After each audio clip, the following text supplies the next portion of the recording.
오늘 이 자리에 나오신 모든 분들에게 우리 주님의 위로와 은혜가 가득하시기를 주님의 이름으로 축원합니다.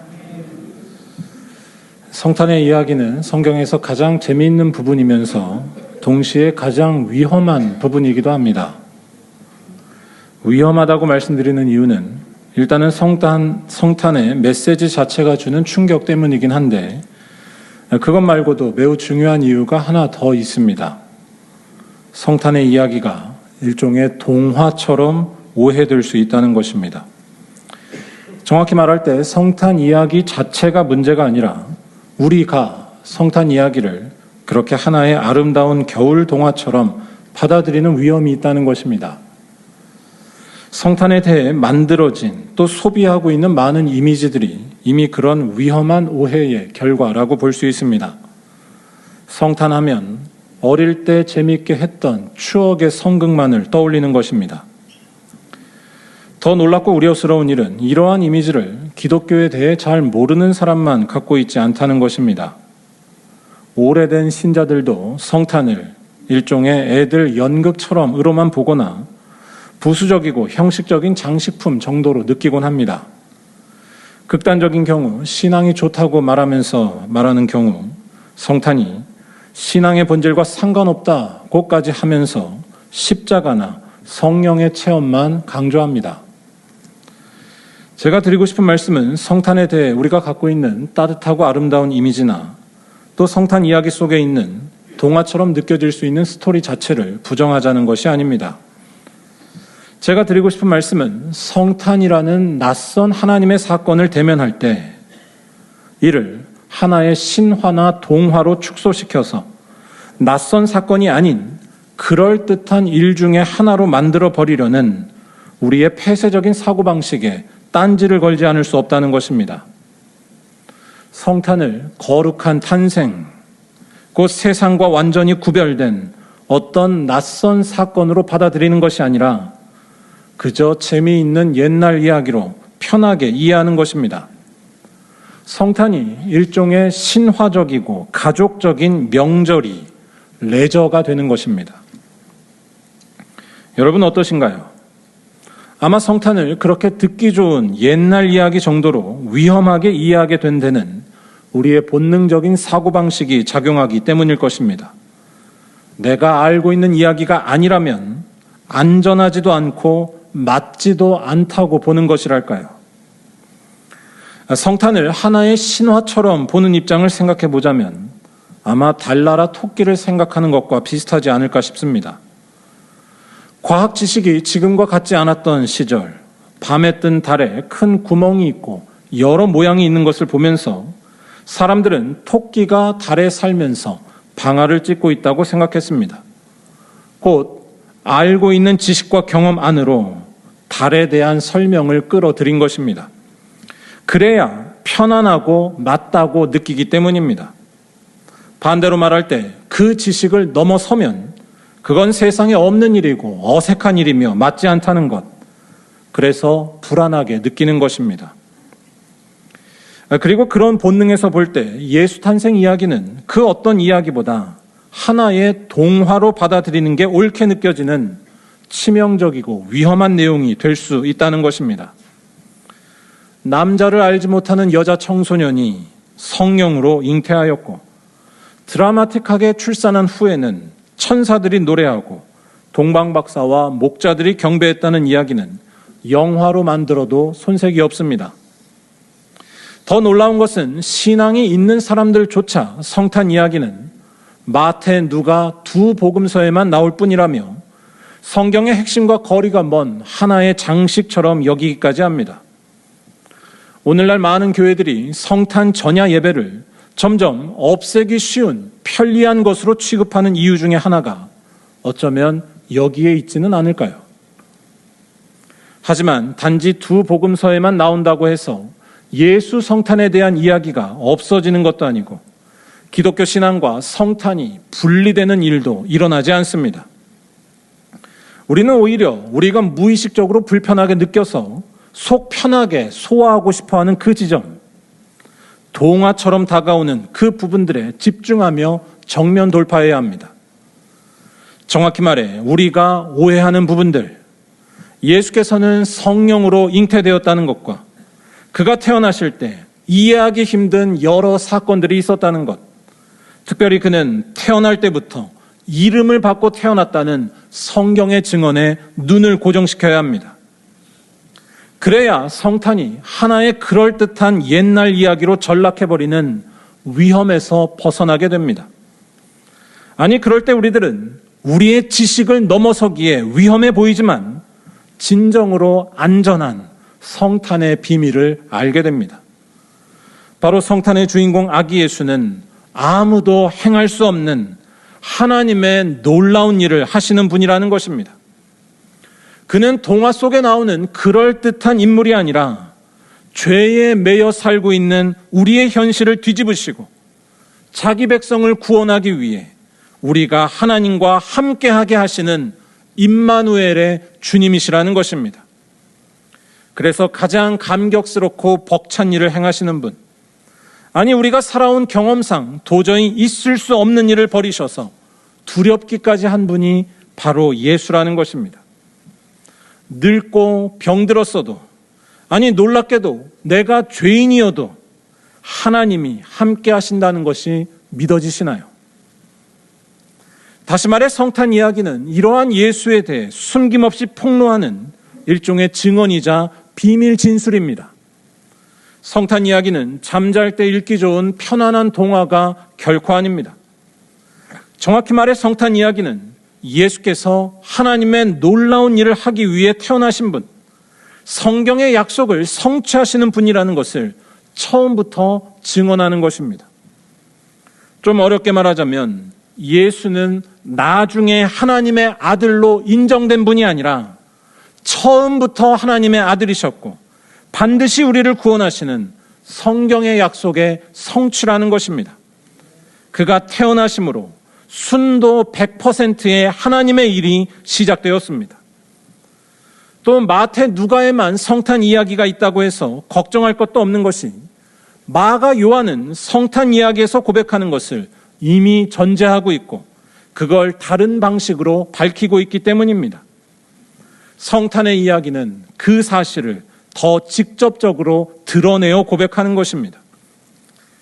제가 그림이나 미술의 문외한이지만 감히 그림에 빗대어서 말해보자면 마가, 요한은 일종의 간단 명료함에 기반한 추상화 같고 마태, 누가는 누구나 쉽게 이해할 수 있게 사실적으로 묘사한 인물화나 풍경화 같다고 할까요? 중요한 것은 성탄 이야기를 편안하게 내 사고방식에 맞춰서 보다가 오해하기 쉬운 위험을 피하고 성탄이 폭로하고 있는 비밀, 죄에서 구원할 한 아기의 탄생에 집중하는 것입니다. 오늘 말씀이 그런 사실을 나타내는데요. 아기 예수 탄생 때 어떤 일이 일어났는지를 전하는 오늘 말씀은 일단 놀라움과 당황스러움이 말씀 전반에 깔려 있습니다.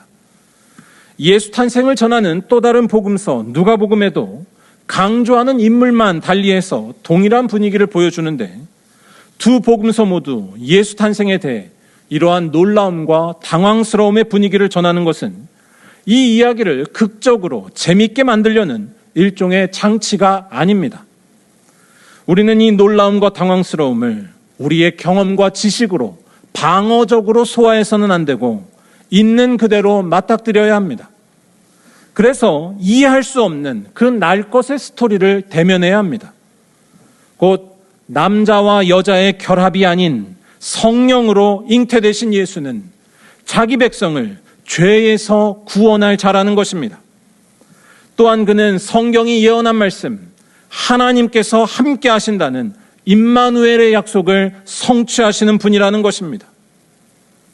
왜냐하면 이 이해할 수 없고 당황스러운 지점에서 오늘 말씀이 말하려는 바 예수의 정체가 드러나기 때문입니다. 그가 바로 우리 모두를 구원에 이르게 하는 분, 항상 하나님과 함께하게 해서 세상 모든 이들에게 희망을 주는 구세주, 이름 그대로 자기 백성을 구원할 예수라는 것입니다. 죄로 인해 사망의 지배 아래 있던 우리들에게 아니, 아무리 맛있게 먹고 큰 집에 살고 건강하며 친구가 많아도 불안과 슬픔이 떠나지 않는 우리들에게 하나님이 함께 하신다는 것입니다. 그 놀랍고도 믿을 수 없는 길을 여셔서 성경의 약속을 성취하시는 그 한 아기가 바로 예수라는 것입니다. 일단 18절과 19절에 아기 예수는 성령으로 잉태됐다는 말씀과 그걸 도저히 이해할 수 없었던, 또 당시 결혼 풍습상 당연히 받아들일 수가 없었던 요셉의 모습을 보시기 바랍니다. 여기에서 집중할 것은 이 이해할 수 없는 일, 어쩌면 용납할 수 없는 스캔들과 같은 일을 지혜롭고 관대하게 처리하려 했었던 요셉의 자비로운 모습이 다가 아닙니다. 요셉의 이러한 모습이 예수께서 태어나시는데 결정적인 역할을 한 것은 분명합니다. 하지만 그렇다고 요셉이 집중 조명을 받을 필요는 없습니다. 저는 오히려 이때 요셉의 난감했을 그 내면 상태를 생각해 보면서 이 말씀에 딴지를 걸어보고 싶습니다. 왜 예수께서는 성령으로 잉태되신 것일까요? 이건 너무 동화 같은 일 아닐까요? 동화는 동화에서나 의미가 있지 현실에서는 받아들일 수 없는 것 아닌가요? 성령으로 잉태됐다는 이 짧지만 간단치 않은 말은 소화가 불가능한 음식처럼 느껴집니다. 하지만 여기서 성경이 말하려는 것은 분명합니다. 두 가지인데요. 하나는 잉태와 관련해서 예수는 우리들과 똑같이 엄마 자궁에서 태어난 육체를 가진 분이라는 것이고, 또 하나는 예수께서 태어나신 일은 하나님께서 개입하신 특별하고도 배타적인 사건이라는 것입니다. 육체를 갖고 태어나셨다는 것은 예수의 인간성을 부정하려는 수많은 이단들을 반박하는 중요한 증언입니다. 그런데 오늘 우리가 강조해서 보려는 것은 두 번째 것, 태어났을 때부터 드러난 예수만의 운명입니다. 여러분, 예수께서 살아가신 모든 순간은 어떤 순간에만 하나님과 일치하고 기적이 일어났을 때에만 하나님께서 역사하신 것이 아니라는 것을 기억하시기 바랍니다. 달리 말을 하자면 예수 비슷한 일은 이 세상에 없습니다. 예수는 언제나 하나님과 함께 하신 유일한 분이시고 그의 운명은 하나님과 분리된 적이 단 한 번도 없다는 것입니다. 곧 그는 하나님께서만 행하시는 일들로 충만하셨고 그가 하신 일은 누구도 생산하거나 따라하거나 돈으로 살 수가 없는 하나님의 구원 사건이었습니다. 성령으로 잉태됐다는 것은 바로 그러한 예수의 운명, 하나님의 특별한 개입과 배타적인 역사하심을 알려주는 일이라는 것입니다. 뭐라고 할까요? 우리 말리언 교회만의 특징은 말리언 교회 사람들만 할 수 있고 가질 수 있듯이 예수에게서는 하나님께서만 하시는 역사가 그의 구원 역사만이 충만하다는 것입니다. 바로 예수께서는 자기 백성을 죄에서 구원할 자이시고 그는 임마누엘, 곧 하나님이 우리와 함께 계시는 일을 이루시는 분이라는 것입니다. 이 사실을 말하는 21절에서 23절까지의 말씀을 다 같이 한번 읽어보도록 하겠습니다. 아들을 낳으리니 이름을 예수라 하라. 이는 그가 자기 백성을 그들의 죄에서 구원할 자이심이라 하리라. 이 모든 일이 된 것은 주께서 선지자로 하신 말씀을 이루려 하심이니 이르시되 보라, 처녀가 잉태하여 아들을 낳을 것이요 그의 이름은 임마누엘이라 하리라 하셨으니 이를 번역한즉 하나님이 우리와 함께 계시다 함이라. 아멘. 예수라는 말의 뜻과 임마누엘이라는 말, 이 두 개를 가지고 예수에 대해 설명하고 있는데요. 우선 예수라는 말은 구원자라는 뜻을 갖고 있습니다.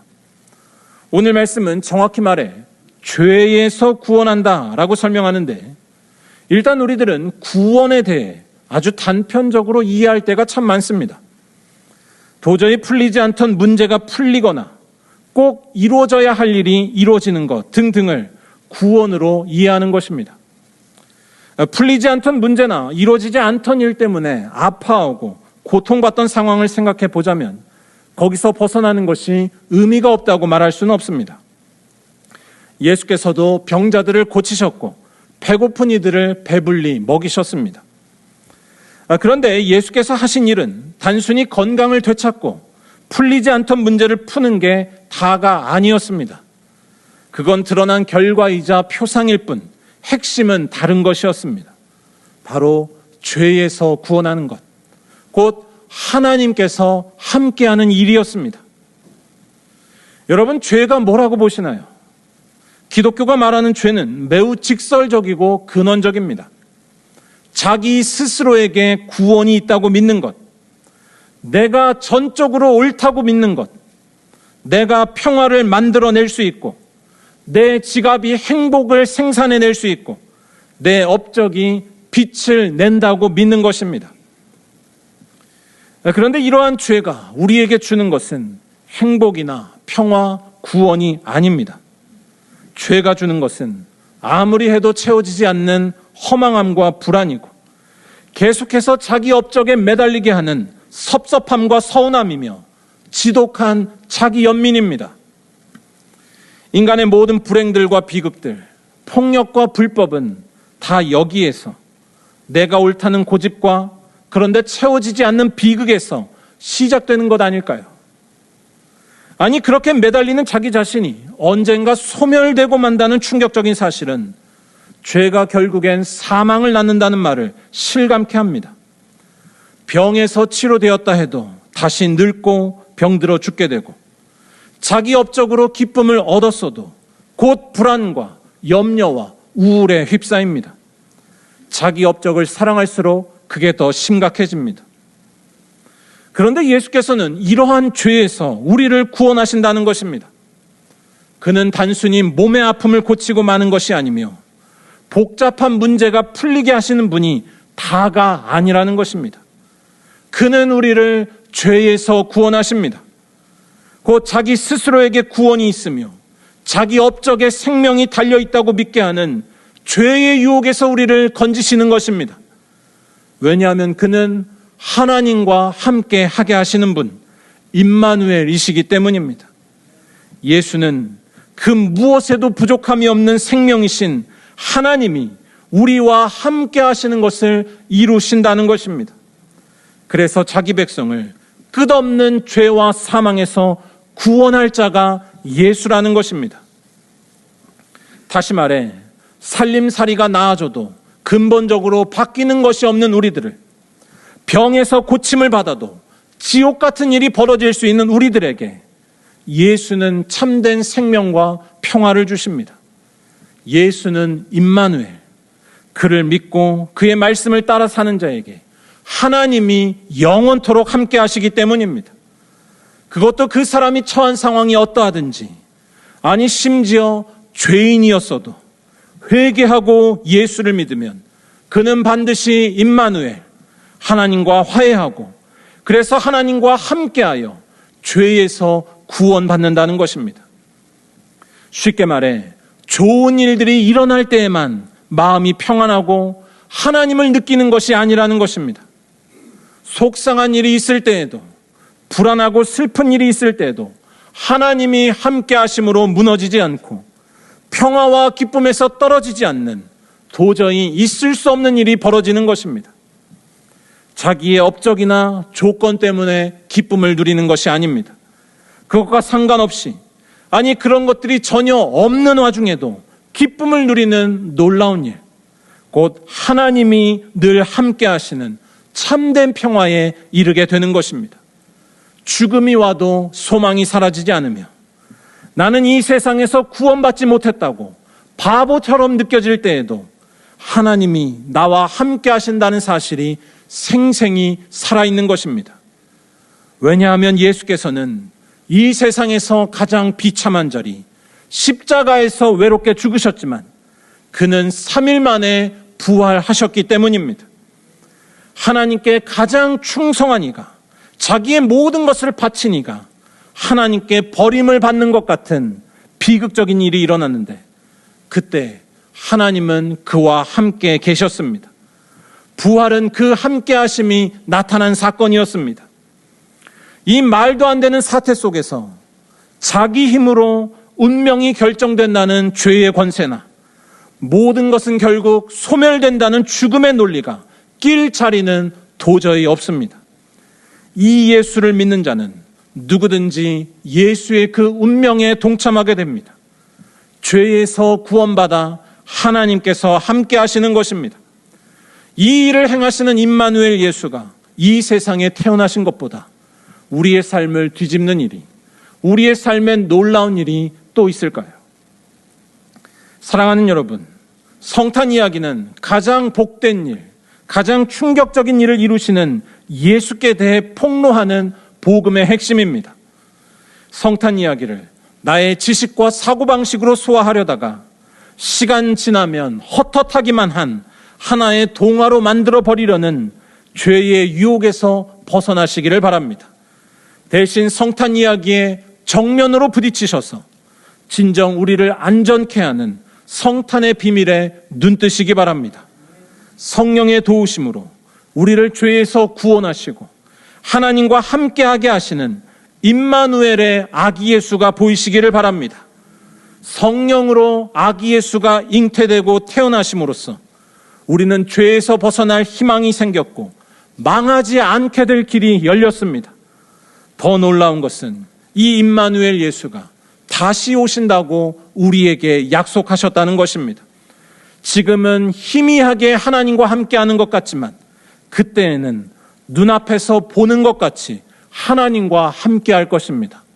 구원의 날이 완성되는 것입니다. 이 비밀을 알기에 다시 한번 예수 믿는 일에 힘쓰시고 예수께만 순종하시기 바랍니다. 매일매일 기도하시고 연약한 이들을 섬기시기 바랍니다. 또한 교회와 세상에서 맡겨주신 사명에 충성을 다하는 것입니다. 바라기는 이러한 믿음으로 임마누엘 예수의 은총을 누리기 위하여 오직 예수만을 사랑하고 따라가는 말리언교회 모든 성도들이 다 되시기를 주님의 이름으로 간절히 축원합니다. 기도드리겠습니다.